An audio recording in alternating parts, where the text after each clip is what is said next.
hay que orar, hay que orar. Blanco. Sí, Yo hay que espero orar que porque de aquí no salgan hay repercusiones después. Mañana no encontremos cosas. Pero lo único que queremos hablar nuestro un Polanco, mi poquito respeto. queremos que lo primero que queremos decir es lo que hay, el gran respeto a todos los pensamientos que puedan ver o todas las interpretaciones que se den. Yo creo que el fin y el mensaje mismo es la gente acercarse a Jesús, es la gente caminar como Jesús, es la gente hablar como Jesús, es la gente transmitir el mensaje de Jesús a otras personas más. O sea, estamos dentro de una misma barca y no hay ninguna interpretación que diríamos, sino que estamos abiertos a muchas. Pero queremos hablar un poquito del marco histórico de lo que sucedió, de lo que y abarcando desde el año 66 hasta el 73 para los judíos, y queremos hablar un poquito, vamos a utilizar, como tú lo citaste, unos cuantos libros, Flavio Josefo, vamos a hablar también un poquito de Eusebio también. Hay unos escritos ahí que Eusebio tocó, unas reseñas importantes de los cristianos en medio de lo que fue esta gran masacre que vivió el pueblo de los judíos, donde empezaron las primeras revueltas en el 66, y de ahí en adelante 76. los judíos han sufrido bastante en el mundo entero. Posteriormente estaban en medio de lo que era una guerra y todo eso. Una Pero guerra. queremos hablar de esta situación del 66 y queremos guiarnos de esos libros que hemos mencionado, Flavio Josefo, Guerra de los Judíos, Eusebio de Cesarea, el aporte que da de los cristianos, y por ahí vamos. Y por ahí vamos. Bueno, la cosa es, eh, Alberto, que el Señor Jesús en una ocasión habló y se refirió a esto, acerca de lo que era la destrucción de lo que era el templo. El templo era algo, eh, era prácticamente para los judíos, era aún más que Dios. Era aún más que Dios. Ellos, el templo le daban una veneración aún más que Dios. Y la gente amaba lo que era el templo y la gente acudía a lo que era el templo. De hecho, aún la iglesia cristiana, al recibir el mensaje de Cristo, Alberto, nunca se despegó del templo. Nunca se despegó del templo. Los cristianos, los seguidores de Cristo, Cristo aún muere, resucitado, estas personas nunca se despegaron del templo. Ellos amaban el templo. Eso es real. Y ellos amaban esa relación. Ellos se juntaban. O sea, ellos entendían que ese templo era para el Dios, y el mismo Jesús nunca se refirió a decir abandonen ese templo. No estamos hablando como por el ejemplo lo que sucedió con los protestantes, abandonaron el catolicismo. No. Estamos hablando de personas que siguieron la fe en Cristo Jesús, pero tenían una relación y una coinonía con lo que era el templo. Amaban la casa de Dios. Pero nosotros vemos que algunos pasajes bíblicos, como Jesús al frente de la mujer samaritana, le dice lo siguiente a la mujer samaritana, le dice a esta joven, le dice lo siguiente: va a llegar el tiempo donde ni en este monte ni en Jerusalén, sino que va a haber un lugar donde ustedes van a entrar, porque el Padre busca a verdaderos adoradores que adoren al Padre en espíritu y en verdad. Eso es tremendo, ¿eh? Eso es tremendo. Un templo que fue edificado para eso, y hoy en día entonces Jesús le está diciendo a esta mujer de que hay un lugar específico, hay un lugar espiritual donde ni es en este monte ni será en el templo que adorarás al Padre, y el Padre busca verdaderos adoradores que adoren al Padre en espíritu y en verdad. Tales adoradores busca una preguntita, David, con relación a esta partecita que tú acabas de tocar, muy primer lugar lo que representaba este pozo para esta, Sí. esta mujer y Mm. los samaritanos. Pero la pregunta mía es la siguiente, y me viene, ¿qué, qué connotación tiene de que Jesús le haya dicho de que tales adoradores Dios busca que le adoren primero en espíritu y en verdad? ¿A qué se refirió en espíritu y a qué se refirió en verdad? ¿Acaso estaba presentando a Jesús como la verdad? Es muy interesante esto. Eso ¿Qué es tú no puedes tremendo. aportar con Eso es tremendo, ¿sabes? Lo primero que Jesús, hay que aclarar que Jesús le confrontó a esta mujer y le dijo lo siguiente, de que ustedes adoran Exacto? algo que ustedes no conocen. O sea, Uy, Jesús dijo, yo vine a dirigirlo al Padre, a lo que es la verdadera adoración. Ellos estaban bajo un pensamiento errado. Ellos pensaban que la adoración era nuestro padre Jacob edificó este lugar. Para ellos, nuestro padre Jacob es que nos conecta con lo que es el Dios de Jacob. Y Jesús viene a decirle, esto no camina así. Están en el lugar equivocado. Lo están haciendo, en otra palabra, piensan que lo están haciendo con amor, piensan que lo están haciendo con entrega, pero yo vengo a presentarle la forma correcta de cómo alcanzar el Padre. Y eso es Jesús, es la forma correcta de cómo alcanzar el Padre. Sí, hay muchas personas, por ejemplo, él dice, yo soy la verdad y yo soy la vida. O sea, lo que yo profeso la verdad, y nadie va al Padre si no es a través de mí. Hay personas que piensan que Cristo entonces es el puente al Padre. Hay personas que piensan, esta palabra quiere decir que Cristo es el puente al Padre. Pudiera ser de manera simbólica, sí. Lo vemos como un gran puente, pero lo que está diciendo es, si ustedes caminan como yo camino, llegarán al Padre. Si ustedes andan como yo ando, llegarán al Padre. O sea, no es que se limita a conocer la persona de Cristo. O sea, hay personas que llegan a la iglesia, conocen a Jesús, tienen una cercanía con lo que puede representar Jesús, su iglesia, tienen una amistad con la gente que representan a Jesús, sus hermanos. Pero no es eso lo que Jesús busca. Jesús busca que tú camines como Él caminó. Y ahí es donde se cumple. Toma tu cruz cada día. Y sígueme. Sígueme. Y sígueme. Impresionante. Bueno, pero aquí no estamos nosotros para decirle a alguien que recibe una palabra, porque cuando uno ve ahora tiene que estar Jefferson ahí en el espíritu ahora mismo y hablando lengua.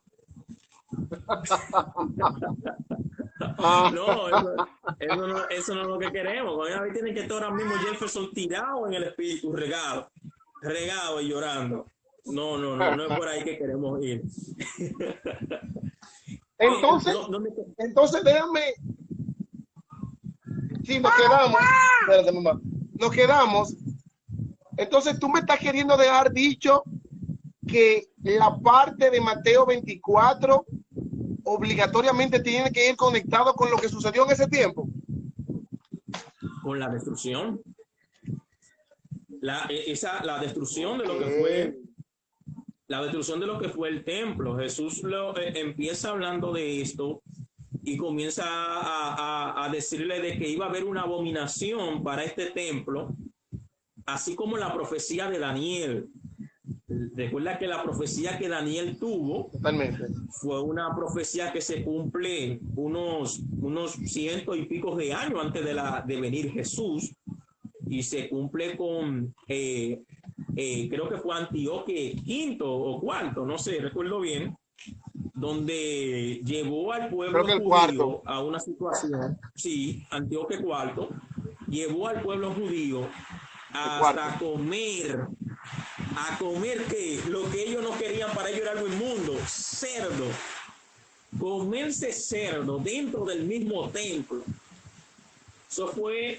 eso es algo que para ellos era algo totalmente.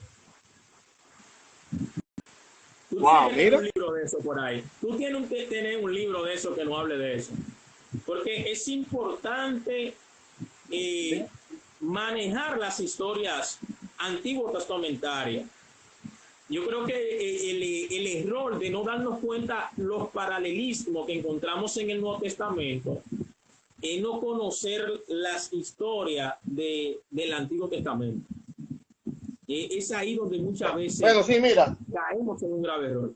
¿Qué tú tienes ahí, Mota? tú sabes qué libro me llega. Hay otro. Me vas a escuchar siempre mencionándolo mucho porque realmente conozco mucho su literatura, pero no lo tengo acá, que hay un libro que se llama El Templo de Alfred Indleshay. Se llama El Templo. Pero hay uno que arroja, mira, el manual de usos y costumbres. Sí. Ese lo abarca los tres. Hay uno, déjame ver si lo tengo por acá.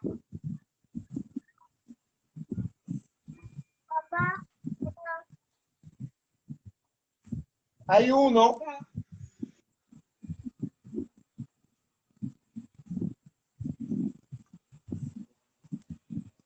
Tengo uno bueno por aquí también. que es de la tierra bíblica. Pero preséntame ese que tú tienes. Mira, hay uno que es de la tierra bíblica, ¿verdad? Hay otro que es usos y costumbres en los tiempos de Cristo. Mira, la niña me está trayendo uno. Ya, mamá, ya, ese no, esto es griego, el Nuevo Testamento. No está en griego, espérate. Ok, cierto. Entonces, este lo reúne todo. ¿Tú ves? Este hace un compendio de los tres. Bueno. Y ahí nos podemos dar cuenta de lo que tú acabas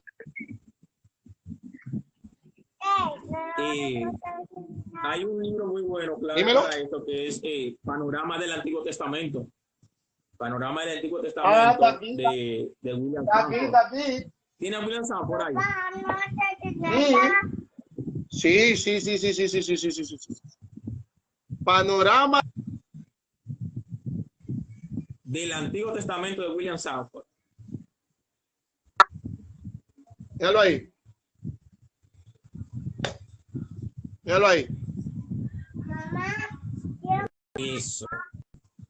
Panorama del Antiguo Testamento. Me encanta la importante para conocer la de la forma de cómo él, de lo que le llamamos la iglesia antiguo testamentaria. Exacto, porque y hay otro cuando conocemos,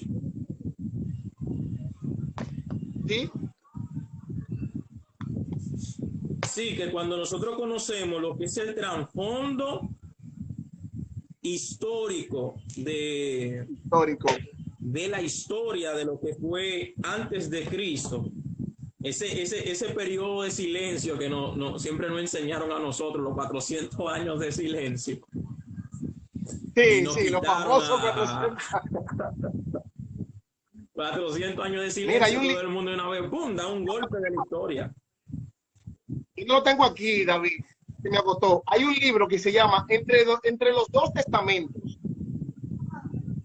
El enigma de los 400 años de silencio. No lo tengo aquí, es bastante interesante.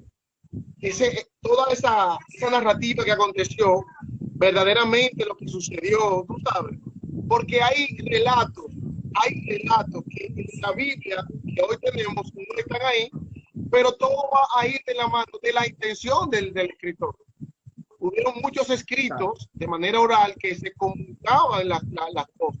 Por ejemplo, tú te vas a seguir tratando el tema de Mateo 24, hay que mencionar la guerra de los macabeos obligatoriamente. Tú sabes, eso influyó bastante en la historia. Y por eso es que hoy en día, mi hermano David, no podemos ser detractores de acusar a este pueblo. No, que ellos no recibieron el Mesías, que ellos no lo... Hay una historia que viene arrastrando este pueblo totalmente machacado, totalmente todo el tiempo ha venido luchando. Entonces, ellos esperan un libertador de manera física que lo limpie esta opresión, ¿sabes? Sí. Pero es importante, los temas que estamos sacando acá acerca de la historia, no podemos obviarla. Continúa, mi hermano. No. Que es donde está muchas veces entra la crisis de no conocer el trasfondo político en que se estaba viviendo. Es bueno conocer la política de Judá. La política, o sea, la situación, hay que conocer las historias de los celotes, hay que conocer todas esas cosas. Y todo eso nosotros vamos a encontrar estudiando la historia antiguo testamentaria, estudiando ese Totalmente de tiempo, ese acuerdo. periodo que nos dijeron de silencio, estudiándolo. Mira, una de las que, oye, hay que estudiar, a veces por nosotros no conocer ni estudiar esta historia, el caso de la joven samaritana. El caso de la joven samaritana, por no conocer el trasfondo histórico al que Jesús se está refiriendo cuando le dice 5 maridos ha tenido. ¿Qué tú me dices de eso, Alberto? David, déjame.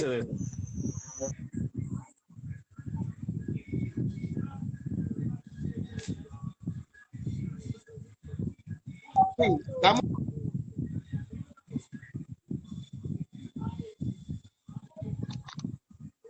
un segundito, David. Dame un segundito. Ok.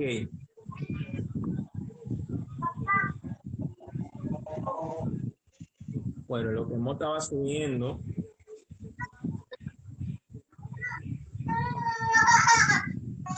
Vamos a hablar un poquito de lo que fue el templo, o más bien la destrucción del templo. Jesús, como judío que era, amante de lo que era el templo, en una ocasión el mismo Señor Jesús dijo, todos conocemos, cuenta la historia que entró disgustado por la situación en que se encontraba el templo. El templo lo habían usado como cueva de ladrones. Las personas estaban saqueando prácticamente el templo, en otras palabras, vendiendo en el templo.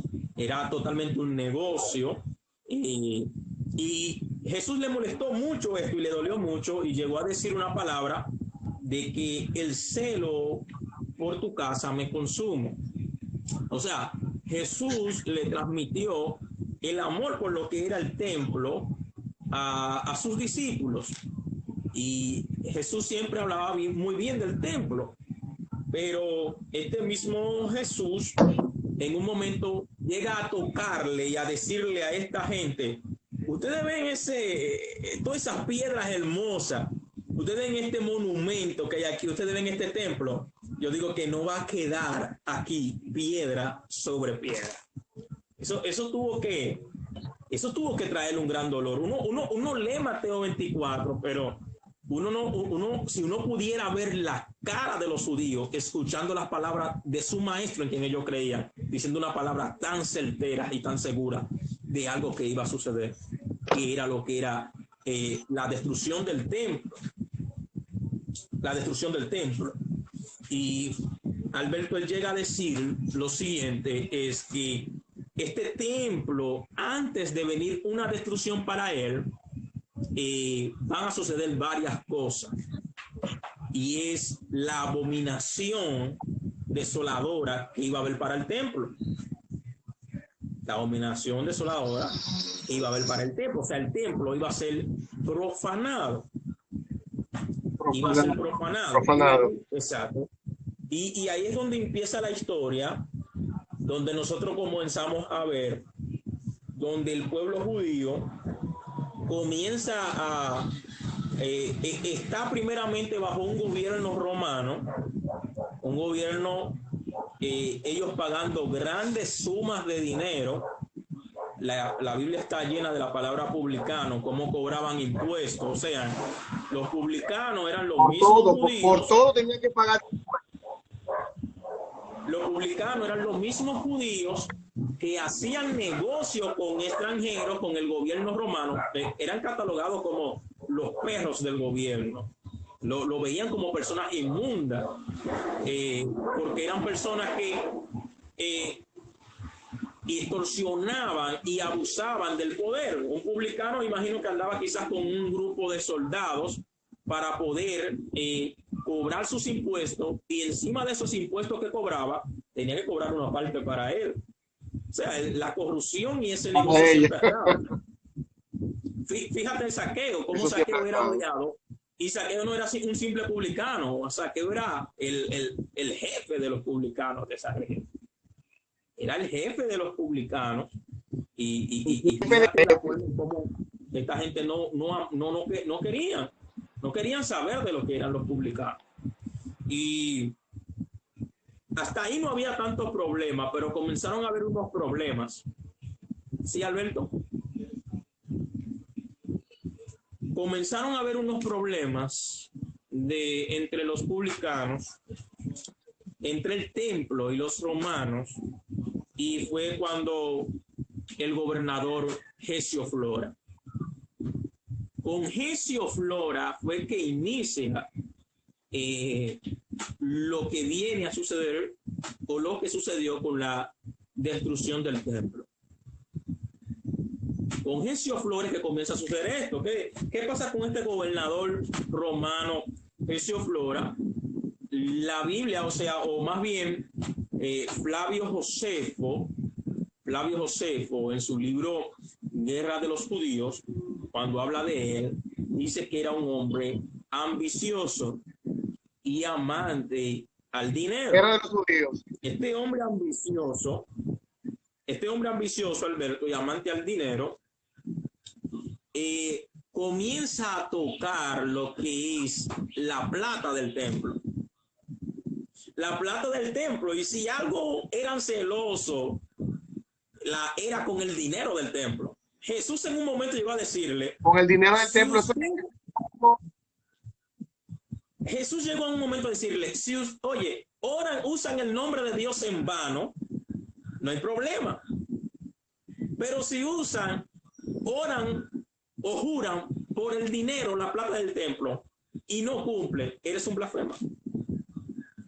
Oye, qué cosa, o sea, bárbaro. Esa gente amaba en su cuarto. Esa gente amaba en su dinero. Y eso, sí, y ahí es donde comienza a ver la primera profanación, y era tomar ese dinero, que para ellos un dinero santo, jugar con esos sacerdotes con su cuarto, o sea, vamos a decirle cuarto en nuestra época, pero dinero, plata, la ganancia y estas cosas. Y Gesio Flora hace este daño. Si algo hacían los gobernadores que venían antes, era respetar el templo, era respetar las ganancias del templo. Si algo tenían los judíos, era que con su templo no cogían cuento con nadie. Y los romanos estaban claros de que ellos eran débiles con su templo. Eran débiles con su templo, y viene un Gesio Flora a llevarse la plata del templo para hacer y deshacer. ¿Cómo tú crees que eso le llegó a ellos? ¿Cómo tú crees que eso le tocó a él? Te voy a decir lo que se armó. Mira, déjame, señores, esto es increíble. David, primera vez que voy a tener gente en público ya que la vista es increíble. Déjame, sí. Sé que muchos me reconocen, se van a reír cuando me vean con lentes, pero déjame leerte una reseña muy importante que me gustó mucho. Déjame si te la cito aquí. Espérate. Ok. Eso enlace hace eso. ¿Cómo? Oye, el gobierno de Galilea en tiempo de Jesús. Esto es muy importante. Escucha esto. En la Galilea, en la época de Jesús, aproximadamente del cuarto antes de Cristo al 30, las circunstancias políticas eran las mismas que antes de la muerte de Herodes. Siempre mencionamos siempre mencionamos, no, que Herodes, pero tenemos que darnos cuenta que había, si no me equivoco, 2 Herodes o 3 Herodes. Herodes Antipas y Herodes el Grande. Déjame seguir esta reseña. Entonces dice aquí, Herodes Antipas gobernó Galilea con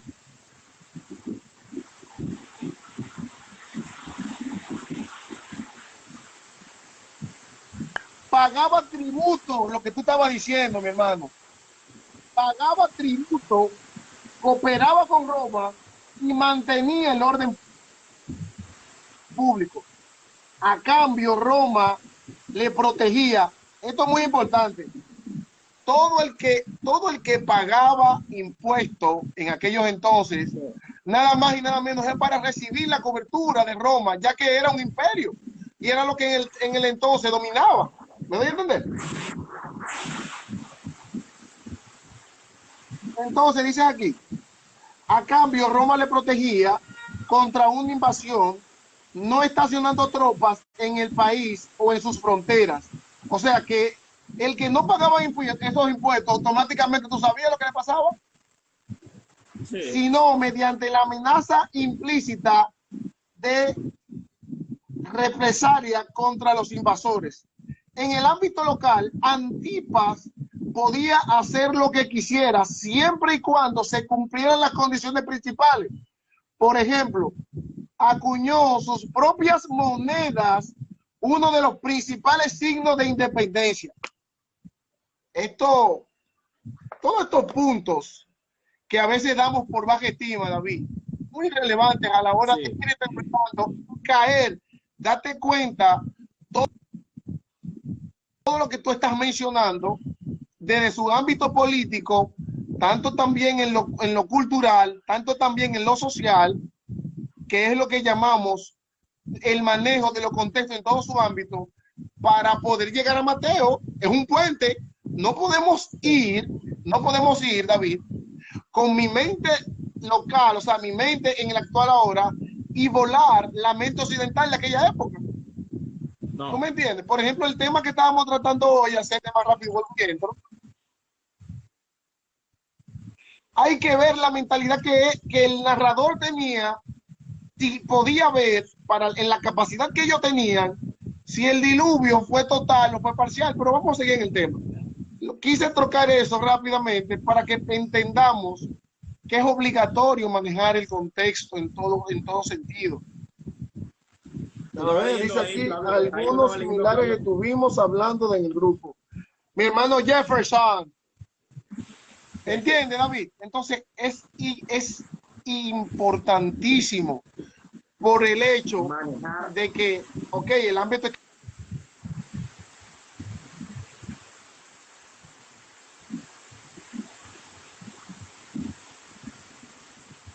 Simplemente estamos aquí, nuestro hermano David nos está trayendo esta información bien importante, porque hoy en día queremos, ese es otro punto, David, hoy en día queremos asociar el calendario profético, todo lo que pasa alrededor del mundo, asociarlo con Mateo 24.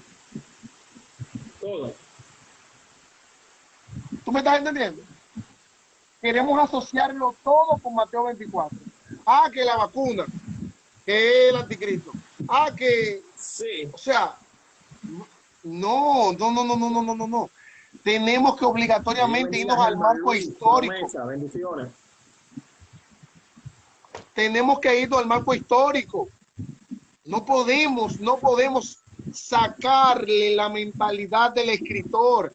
Hay una mentalidad, un fin específico, una intención, como lo establece la crítica. Como lo establece la crítica del texto, que lo que busca es buscar la intención. ¿Cuál era la intención en este caso? Era narrar los acontecimientos que pasaron en aquello entonces. Óyeme, no fue fácil, David. No fue fácil para esos judíos ver la destrucción de ese templo. Wow. Y que Jesús ve que lo que se vivió, y que Jesús ve que se le siente y le diga, no va a quedar una piedra, pero por favor, vamos. si conociéramos el trasfondo histórico del apego que ellos tenían a lo que era su templo, el amor, yo creo que este libro este capítulo 24 va a poner a llorar mucha gente cuando lo está leyendo, porque tiene que pensar en la tristeza que los discípulos estaban en ese momento que causó el pesar. O podríamos decir también el pesar también de Cristo, porque Cristo amaba su templo, era celoso del templo. Él decía: el celo de tu casa me consume. O sea, el hombre tenía un amor y una pasión por eso. Y todo, esa era la gloria de toda Jerusalén, esa era la gloria del pueblo judío. Ese templo, la hermosura de ese templo y la construcción de este templo. Pero estamos hablando, o tocamos más bien el tema de que Jesús en un momento hasta lo tentaron con esto, ya que tú mencionaste ahí, leíste un poquito, cuando le dijeron lo siguiente, le presentaron una moneda y le dijeron a él que a quién había que pagar. Él le dijo: denle a César lo de César y a Dios lo de Dios. Eso no pasó por pasar. Me encantó este punto que tú acabas de tocar acá. Señores, muchas veces, David, oye, me encanta esto, me encanta. Muchas veces damos por sentado todo lo que vemos en la Biblia, todo lo que vemos en la narrativa, en este caso Mateo. Cada punto, por algo Jesús le mencionó a ellos y cogió la moneda. Y date cuenta, lo que yo te acabo de leer, lo que representaba esta moneda. Sí. Y venga tú, que Jesús, yo que estaba ahí, porque yo estaba ahí chiquito, yo estaba ahí chiquitico y lo vi. Que venga Jesús, el personaje de Jesús histórico, que venga él y que diga: no, eso no, señores, hay que ser un poquito racional. Muchos no nos gusta la racionalidad o buscarle en cierta parte los argumentos basados en las narrativas históricas. Estamos hablando desde una perspectiva totalmente histórica, una perspectiva académica, teológica, porque sé que muchos van a querer, pero y Sama, señor, persona me pasa. Muchas personas van a querer, ven acá, y el Espíritu Santo, y señores, estamos, siempre lo dicho, y voy a culminar con esta parte mía para darte la continuidad a ti. Muchas veces, mi hermano David, siempre digo lo siguiente: mira David, para acá, lo que voy a hacer. Todo esto representa mi fe, esto es mi fe. Yo mi fe ahora mismo, hablando contigo, que estoy percibiendo también y recibiendo, yo mi fe la pongo aquí. Y me pongo desde el cuadro totalmente para aprender a través de la historia y nutrirte, gozarte, palparte, decir: wow. Es como tú decir: yo estuve ahí. Entonces es bueno esto mencionarlo para que quizás personas que vean este video y no estemos hablando acerca de lo que es la espiritualidad, estamos hablando desde una plataforma totalmente académica, una plataforma totalmente teológica. ¿Para qué? Para traer luz en tus estudios, y que cuando tú escuches este audio no te lleve de David, no te lleve de mí, vayas a tu Biblia, ¿verdad? Tomas varias versiones. Exacto. Tomas varias versiones de la Biblia, que es muy importante. Varias versiones. Toma tu diccionario. Tomas un interlineal griego, en este caso del Nuevo Testamento, un interlineal griego académico, y te sientas ahí y tú dices: ok, vamos a desmenuzar lo que mi hermano David estaba hablando con relación a eso. Entonces vas a tener una perspectiva totalmente diferente en el marco histórico. Siga, mi hermano, que está interesante, es bastante interesante escucharte, porque hoy en Sí, día pero tenemos que adentrar a lo que los impuestos, el amor por el templo, porque de ahí estamos encaminando a la persona a saber qué fue lo que originó lo que fue el fastidio o la destrucción del templo. Entonces tenemos que hablar de eso, de lo que ellos amaban, para entender a qué Jesús se habla para decirle a este pueblo acerca de una gran tribulación. Pero fíjate, en estos días el profesor Polanco nos dio una clasecita y nos habló un poquito del verso 32 del capítulo 24 acerca de la higuera. Y dice el verso 32 del capítulo 24 de Mateo, dice, de la higuera aprender la parábola, cuando ya su rama es tan tierna y brotan las hojas, sabéis que el verano está cerca. Y él preguntaba, ¿cuándo están tiernas? ¿Cuándo brotan las hojas? ¿Y qué representa el verano? ¿Cuándo están tiernas? ¿Cuándo brotan las hojas? ¿Y qué representa el verano? Si vamos a la mano del marco histórico de lo que es el capítulo 24, nos damos cuenta el follaje o lo que es de la higuera o lo que le llamamos la yema va saliendo, o cuando habla de ramas tiernas, están hablando de ramas que están por dar fruto, va a venir a traer fruto. Entonces podemos decir que es la situación que sucede con Hesioflora cuando comienza entonces a golpear el templo, lo que es saqueando su plata del templo. Este saqueo conllevó lo que fue la primera revuelta en el año 66, donde hubo una matanza de varios judíos. La primera revuelta que se hace contra los romanos. Ahí empieza lo que es la primera revuelta, que fue una guerra desde el 66 hasta el 73.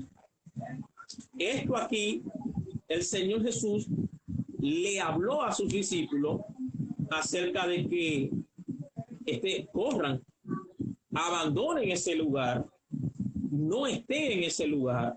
O sea, el mensaje de Cristo a sus discípulos era que dejaran a Jerusalén. De ahí es donde viene que dice, si alguien está en la azotea, si alguien está en el monte, que el día que suceda, ojalá sea en el invierno, o sea, no lo sea en el invierno, para que el invierno no los mate a la hora de salir corriendo.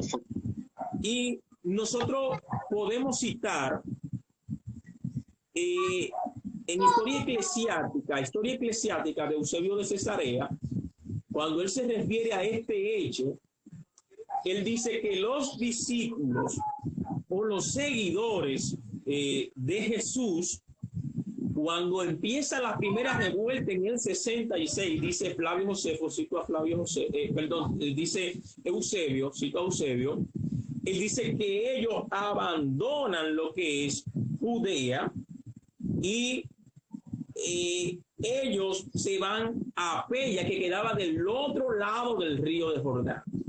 Entonces vemos el cumplimiento de esta palabra, el cuidado de Dios por sus escogidos.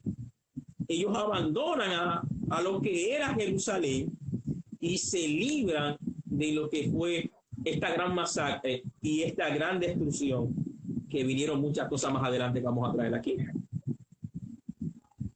Entonces, vemos que cuando sucede esto en el 66, esta guerra, la primera revuelta, vemos que esto continuó. Nerón declaró prácticamente la guerra, estaba en un estado de guerra ellos.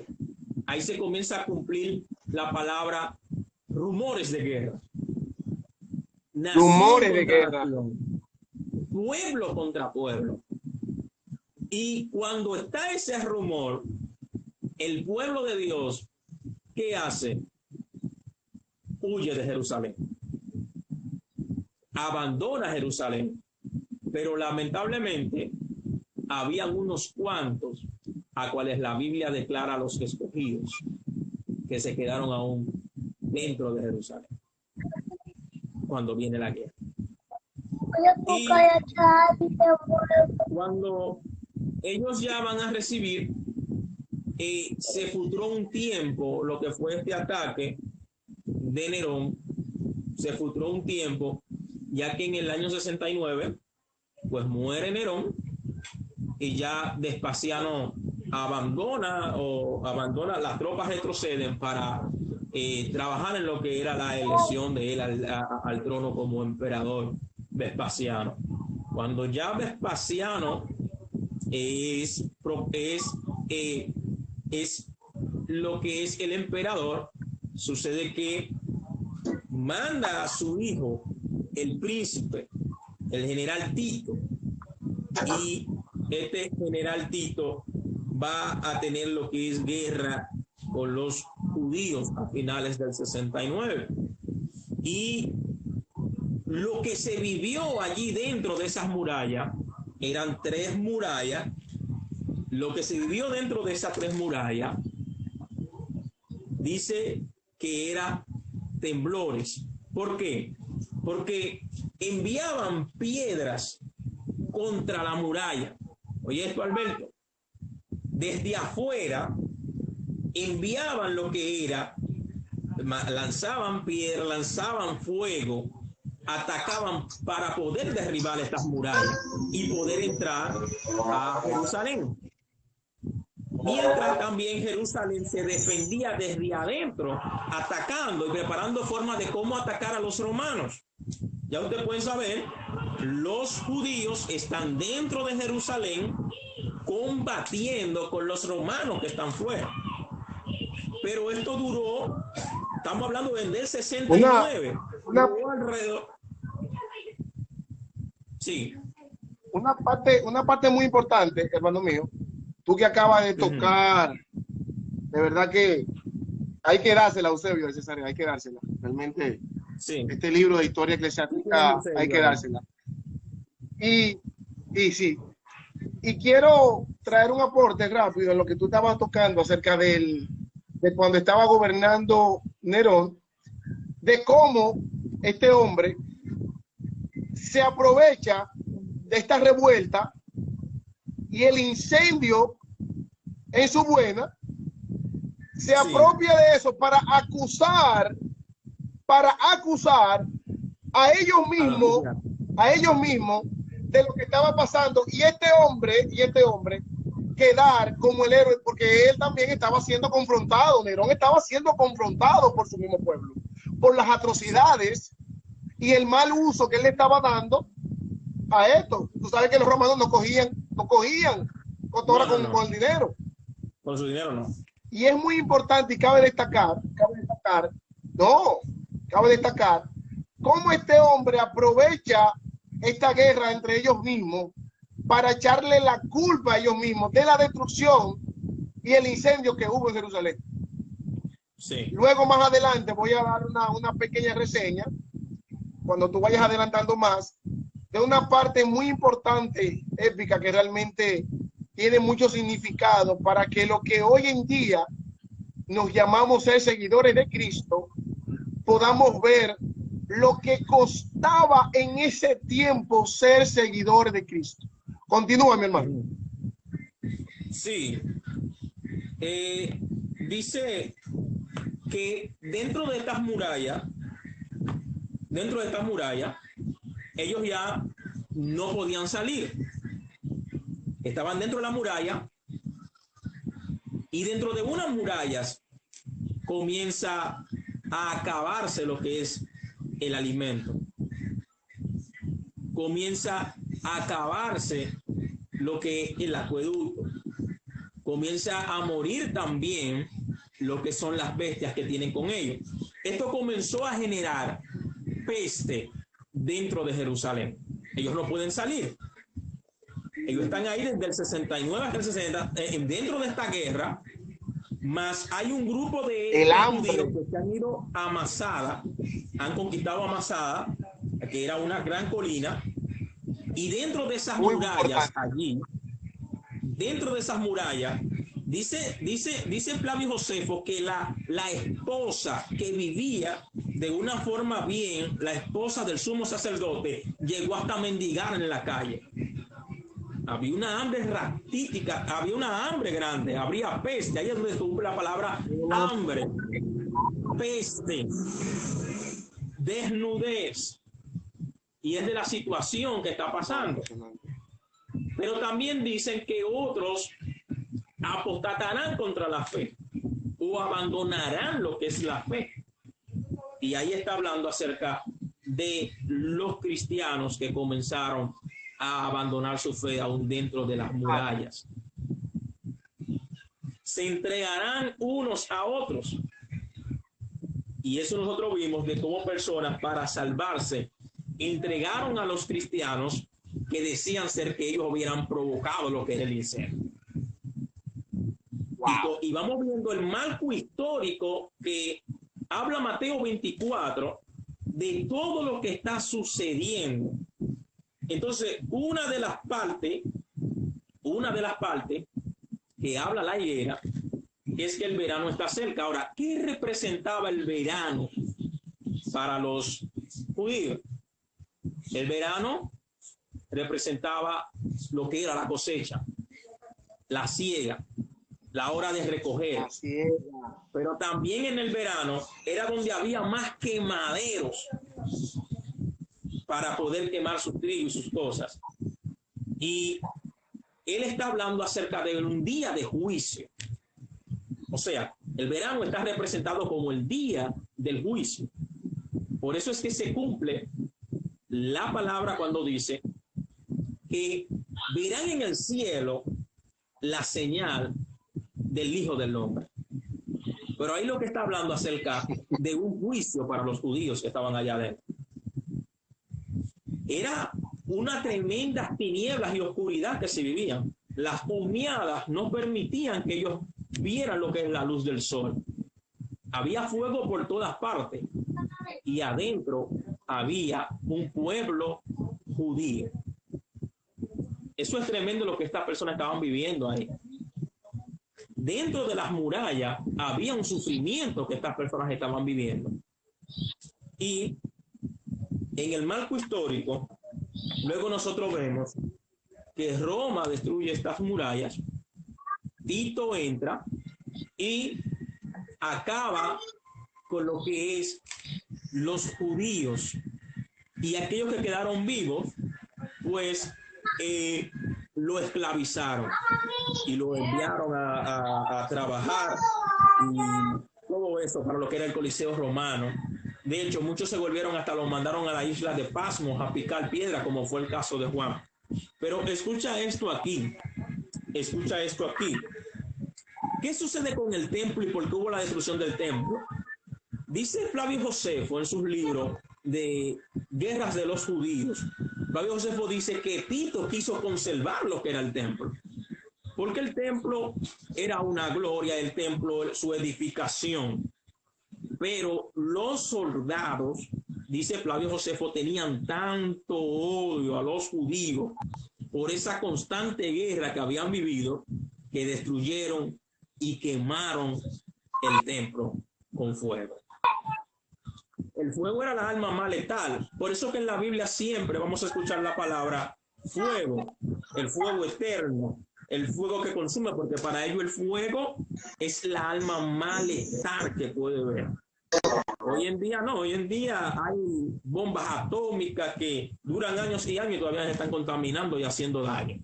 Pero para aquel entonces el fuego era la arma más letal que había. ¿Y qué sucede luego más? Luego que conquistan ya, que tienen a Judea, van a Masada, y cuando suben a Masada, ahí Flavio Josefo describe la situación de Masada, porque Flavio Josefo lo utilizaron como intérprete para hablar y al hablar a los judíos, Exactamente. pedirles que se rindieran, los judíos que estaban en Masada no se rinden, preparan una No se rindieron. No cogieron el una canal. rampa. No. Entran y cuando entran en Masada encuentran que todos se habían suicidado, si se habían matado. Ellos mismos se mataron para no caer en manos romanas. Ellos mismos se suicidaron, se quitaron la vida para no caer en manos romanas. Y ahí vemos donde se cumple todo lo que nuestro Señor Jesucristo habla de Mateos capítulo 24 en el marco histórico con lo que fue la destrucción del templo. Eso es tremendo. Hay una palabra que los raptistas o las personas que creen en el rapto secreto y toman muchas veces un versículo bíblico, y es el versículo bíblico que dice: uno será tomado y el otro será dejado. Y aquí no, más bien lo que quiere hablar es de la esclavitud. Al no conocer la historia antiguo testamentaria, no podemos entender ese concepto de uno será tomado y otro será dejado. Cuando ellos los tomó Babilonia, eso sucedió eso mismo con ellos, donde hubo divisiones de familias, hubo divisiones de parejas que se dejaron, y ahí se cumplen: uno será tomado y el otro será dejado. Bien, no. Esto no es de que, bueno, ustedes son una familia, se llevan la familia completa, no, sino que dentro de esas invasiones de otros pueblos, para este momento a ellos les corresponde con los romanos, pero antes sucedió lo mismo con Babilonia, antes sucedió lo mismo con los Medas. Vemos Daniel como abandonan su familia, lo toman. Espérate. Tú me estás diciendo a mí, a ver si no estamos entendiendo. A ver si no estamos entendiendo. Tú me estás diciendo a mí que la doctrina del llamado, eso no existe. Años hemos sacado de contexto esta partecita aquí, aislándolo de su contexto inmediato, que hemos sacado, lo hemos aislado. Tú me estás diciendo a mí que tanto señal de la doctrina del rapto secreto, que por cierto, el tal llamado rapto secreto no aparece, pero está bien. Pero tú me estás diciendo a mí que eso no existe. No, David, hay problema. ¿Hay problema, viejo? Sí, porque yo creo... yo quiero que tú me expliques, yo quiero que tú me sigas explicando, y en su marco histórico ya sabemos, desde la deportación babilónica, la ultraculturización que fueron teniendo el pueblo, y de ahí salieron un sinnúmero de creencias. Pero yo quiero que tú me digas a mí ahora que esto, ay Dios mío. Bueno, sigue David, porque de verdad que ahora sí se puso bueno esto. Sí, porque la cuestión es que el rapto es tan secreto que uno ni lo encuentra en la Biblia. O sea, hay una, sí. Por ejemplo, hablan los raptistas, utilizan esto como doctrina, lo que es el rapto secreto, y hablan de este rapto secreto como esta doctrina de que Cristo de manera secreta, oculta, utilizan muchas veces el pasaje bíblico que dicen como ladrón en la noche, y piensan que su venida es una venida secreta, pero esa venida secreta se origina en el siglo XVIII, y se origina, yo creo que es con Emmanuel Lacunza. Este sacerdote jesuita es quien trae esta que doctrina. Eso lleva otra aplicación.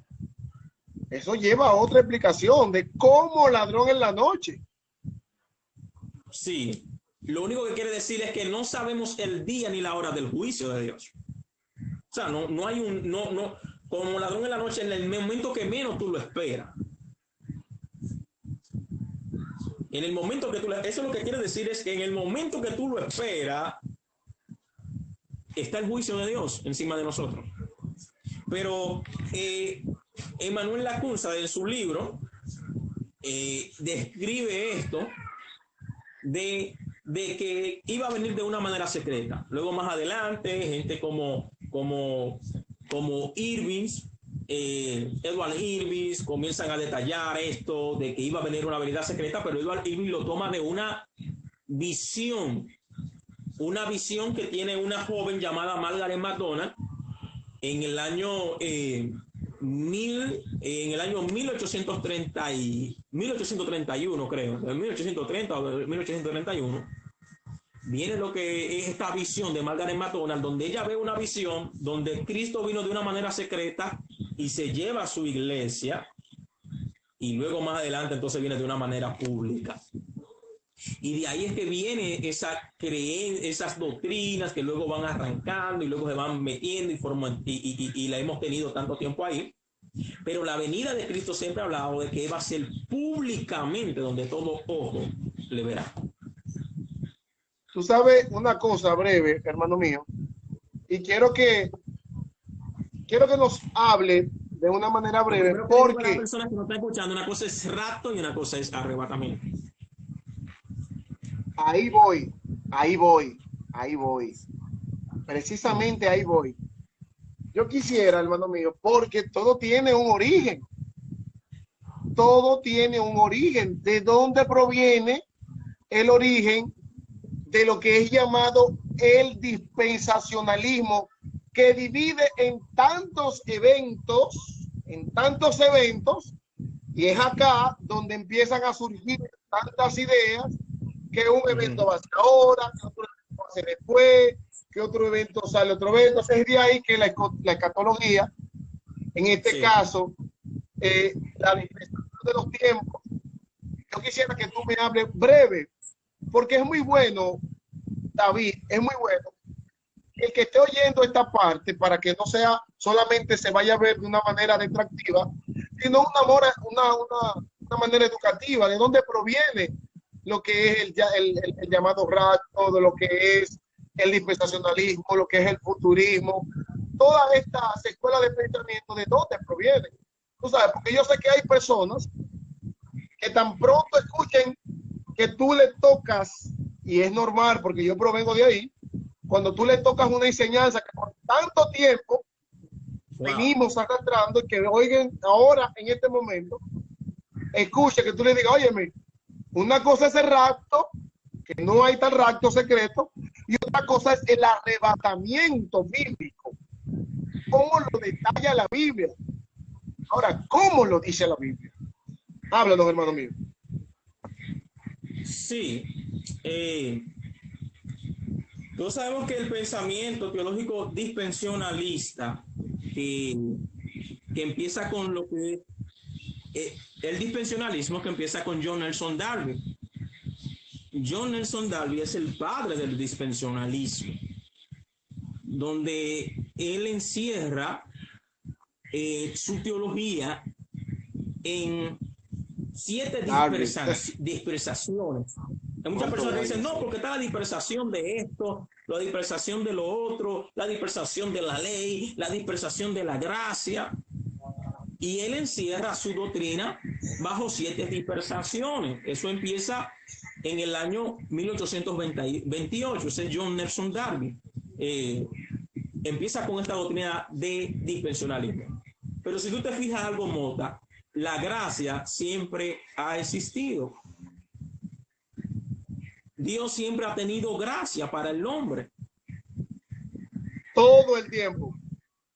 No hay una dispensación que empieza luego de Eso no se puede dividir para nada. Pues bueno, el dispensionalismo pone que la gracia empieza después de Cristo y que antes solamente existía la ley. Pero ¿cuál era ese pueblo que solamente tenía una ley? Dios siempre ha tenido gracia para lo que es todo el mundo, mientras que el dispensionalismo lo encierra solamente para después de Cristo Jesús.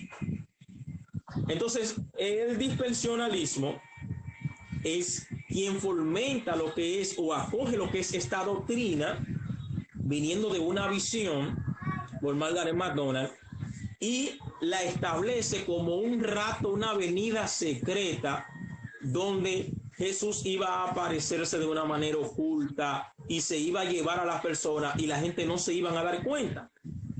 Utilice ese versículo bíblico como ladrón en la noche y utilice ese versículo bíblico, uno será tomado y el otro será dejado. Una cosa que lo que quiere hablar acerca de la esclavitud del pueblo judío ante Roma, que estaba por vivirse para su época, que de hecho Jesús cuando termina toda esta palabra le dice a ellos, y esto no va a pasar, no pasará esta generación hasta que esto no acontezca. Y vemos que esta generación vive, o en su gran mayoría viven todo, para lo que es el año 66, donde comienza a suceder todo esto. Exacto. Cristo muere para el año, bueno, muchos dicen que 3 años, para el año 30, para el año 36. Bueno, hay muchas diferencias para saber en cuál año exactamente Cristo nace, ya que siempre uno pensaba, no, Cristo nace desde el año 0, exactamente, sino que se dice quizás 3 años antes, pero todo se remonta en el censo que hubo en Cesarea de Filipo. Desde ahí se remonta, uno coge la historia de este censo que hubo y de ahí uno puede datar en qué año nace Cristo Jesús. Pero luego de lo que Cristo, su ascensión, su muerte, todo eso, vemos que para el año 66 lo que faltaba era alrededor de 30 años, vamos a decirlo así. Eso es lo que es una generación, lo que abarca una generación. Y esa generación que vive para el año 66, entonces vemos que se cumple ahí lo que Cristo dijo, no pasará esta generación hasta que todo esto acontezca. Se cumple lo que es la pestilencia, se cumple lo que es la hambre, se cumple lo que son rumores de guerra, se cumple lo que son los terremotos que describe Flavio Josefo en su libro de Guerras de los Judíos, se cumple lo que es la venida de otros Cristo, o sea, se cumple de todo ahí y se cumple la señal del Hijo del Hombre en los cielos, el juicio de Dios. Siempre que hablaba Cristo o el Señor viniendo en las nubes, se estaba hablando acerca de un juicio. Estaba hablando acerca de un juicio. Y vemos donde se va cumpliendo todo lo que Jesús dice de Mateo 24. Fíjense en la higuera y todo esto. Y vemos el cumplimiento. Entonces, ¿qué pasa? Hay que entender algo claro también. Para entender Mateo 24, lo más exacto y correcto es leer Marcos 13. Pues todos aquí sabemos que Marcos 13 es quien escribe primero este hecho de los 4 evangelios que hay. Marcos capítulo 13 y los demás, entonces, tanto como Lucas y Mateo, reciben esto y lo copian de Marcos capítulo 13.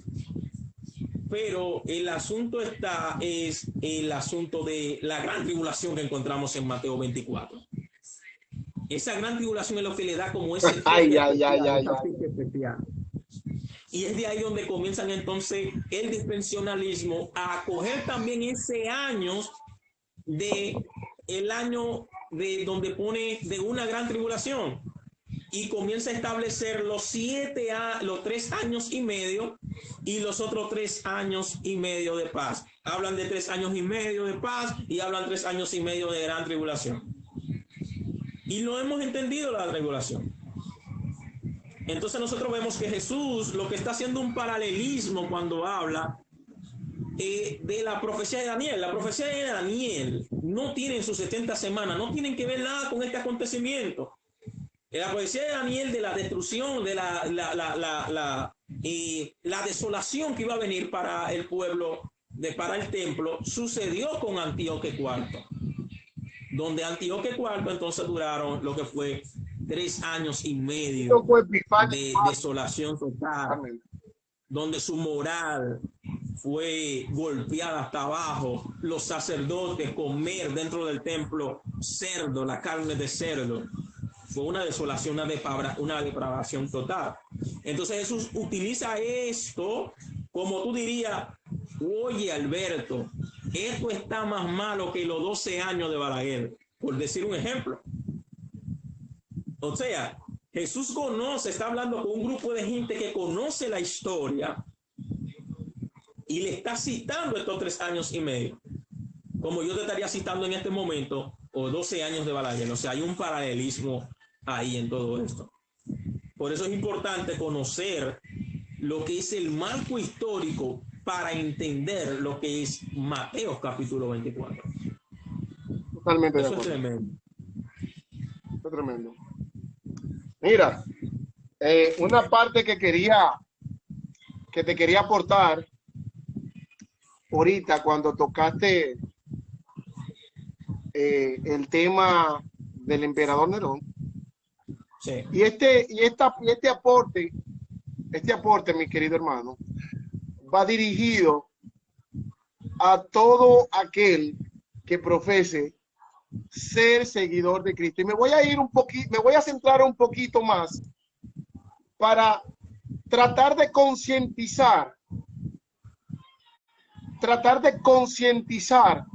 a lo que nos llamamos ser seguidores de Cristo, lo que significa ser seguidores de Cristo.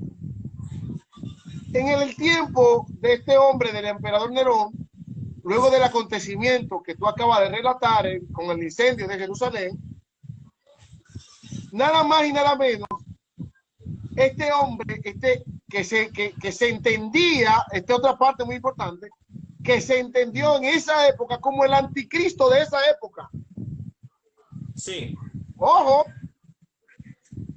aquí, para aquellas personas que entienden del llamado anticristo, que es otro punto, David, anótalo por ahí, que hay que traer ese tema para tratar de ilustrarle Vamos a hablar un poquito de lo que es, que ahí es lo que se representa la marca de la bestia. Vamos a tocar ese temita, lo que es la marca de la bestia. Y vamos a ver cuál era la bestia que se refería Juan. ¿Y cuál era esa marca? Dios mío, hoy se muere una vaca sagrada. No, pero hoy se muere una vaca sagrada. No mate esa vaca hoy. No, hoy no, por favor, ayúdame ahí. Hoy no vamos a matar esa vaca sagrada, tranquilo. Hoy no vamos a matar esa vaca. Pues bien, lo que te continuaba diciendo, partiendo de este evento, este hombre, el emperador Nerón, ¿tú sabes qué hizo, viejo? Se asoció de este problema y empezó a todo aquel que se llamaba seguidor de este hombre, de Jesús, a agarrarlo, a matarlo y a hacer antorchas humanas. Voy a repetir esta parte porque añádale que ahí es donde se cumple y se entregarán unos a otros. Ay. Señores, esto es muy importante. Oye, esta depravación de este hombre no tenía piedad alguna de iluminar la ciudad con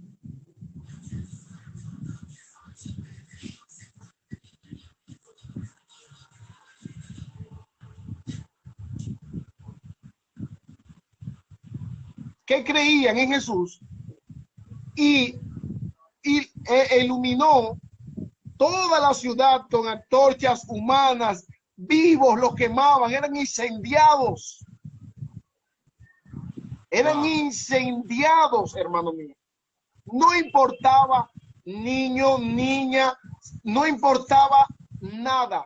Solamente aprovechó este evento para masacrar este pueblo, señores.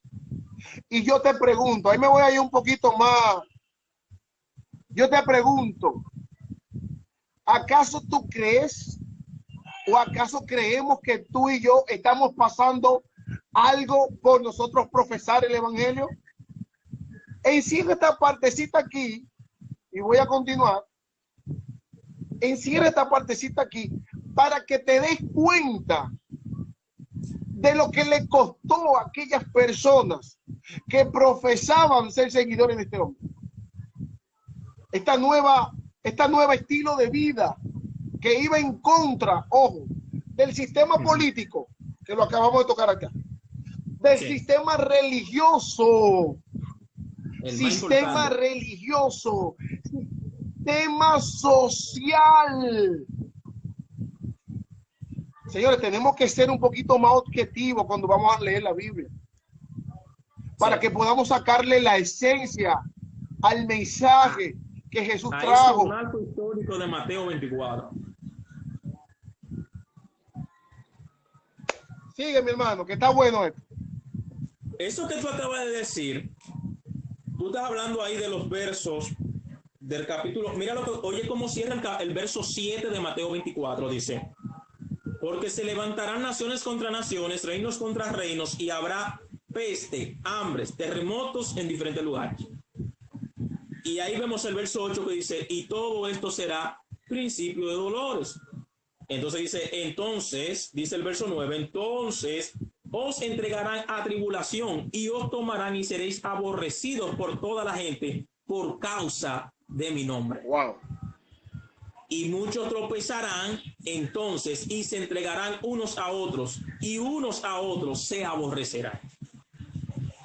Y dice, por haberse multiplicado la maldad, multiplicarse la maldad, de muchos, el amor de muchos se enfriará. Mas el que persevera hasta el fin, este será salvo. Ninguna de esa gente que está ahí existen hoy en día. Existieron para esa tremendo, época. Viejo. Y Jesús les citó a perseverar, a no abandonar la fe ante la gran tribulación en que esta gente estaba viviendo. Es fuerte. Tremendo. Eso es tremendo. Muy tremendo, de verdad. Sí, oigo. Entonces nosotros vemos lo que es el cumplimiento total de Mateo 24, de que nos arroja luz. Y luego en el verso 29 nosotros vemos donde la Reina Valera le etiqueta y le dice así mismo: la venida del Hijo del Hombre. Y a veces no entendemos qué es lo que se estaba refiriendo Jesús con la venida del Hijo del Hombre. De hecho, el mismo Herodes, en un momento, cuando estaban interrogando a Jesús, él le dice: y ustedes verán al Hijo del Hombre venir con gran gloria. Él le dijo a ellos eso. Tremendo. Él le dijo eso a ellos.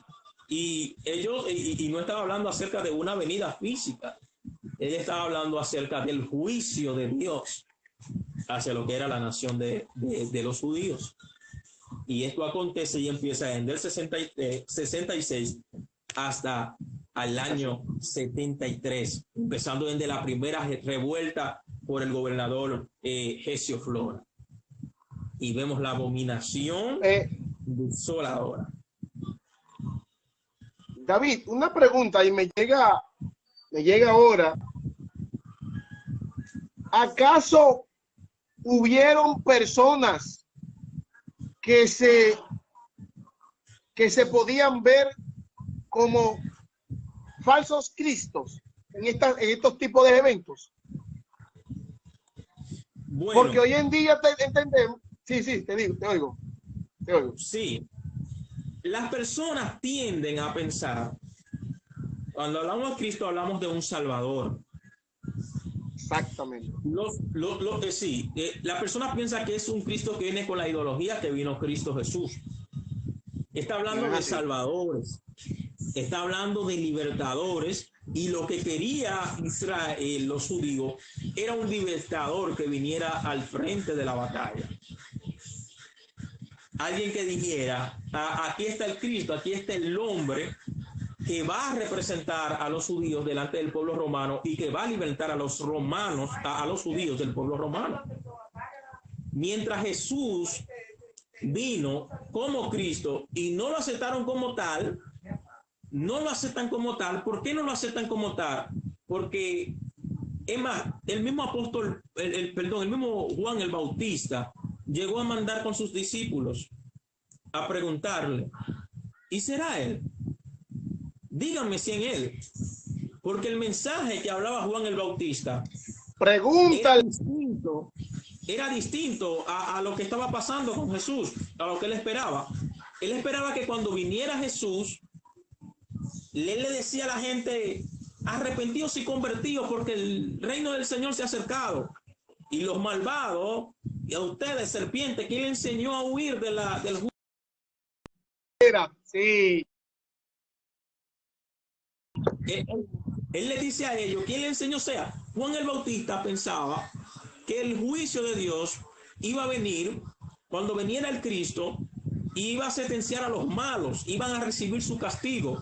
Mas cuando viene Jesús, ¿sabe qué hace Jesús? Es que permite que el malo y el bueno, el reino de Jesús, en su reino de Jesús, el malo y el bueno consisten juntos, viven juntos. Él dejó crecer el trigo y la cizaña juntos para un día de la siega. Y eso es lo que Juan el Bautista, que cuando ve, todo va con... dice, no se ha arreglado nada. Yo estoy en la cárcel, yo estoy pagando como preso en la cárcel. Pues este no es el Cristo que yo vine, que yo estaba hablando.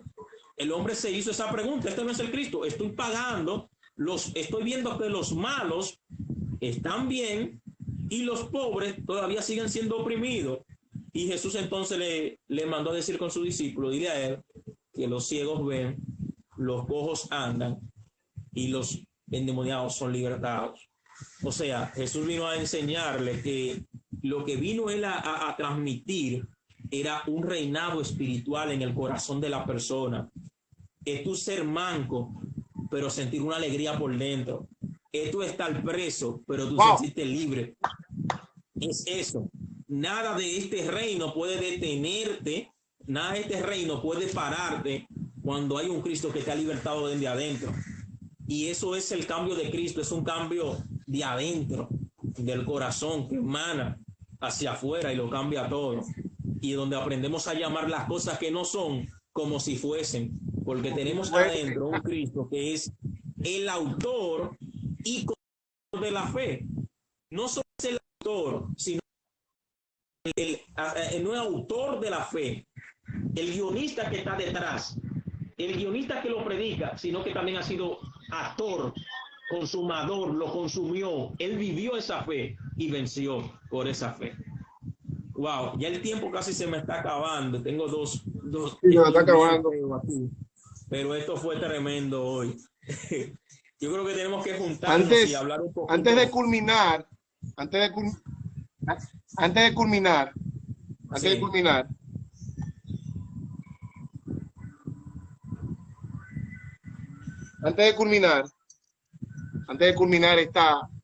de verdad que ha sido un privilegio estar en esta plataforma contigo, David. Es todo un privilegio, créeme. Tenemos que hablar del sello de la bestia. Vamos a hablar de eso. Vamos a anotar eso, todos esos temas, lo que es el sello de la bestia, hay que asentarlo. El sello de la bestia, el anticristo, el llamado hombre de pecado, que ha traído tanto problema. Todos esos temas hay que asentarlo, porque yo te voy por seguro que hay personas que dentro de su congregación quieren escuchar estos temas desde una perspectiva como la que se está dando acá. Hay que darlo, y como vuelvo y repito, no se lleve de David, no se lleve de mí, busque su Biblia, bájese hoy, después que se acabe este video, y empiece a través de una buena lectura al paso, detenidamente, tomando en cuenta todos estos contextos, y usted dice, pero espérate, mira, como yo estoy viendo lo que David me estaba hablando, pero tiene lógica. Y mira cómo también tiene lógica lo que tú acabaste de decir de último, y con esto culmino el comentario mío, cómo vino el cambio y la transformación desde adentro de este hombre Nicodemo. Sí. Mira el cambio que produjo, que le dijo, óyeme, si tú no naces de allá,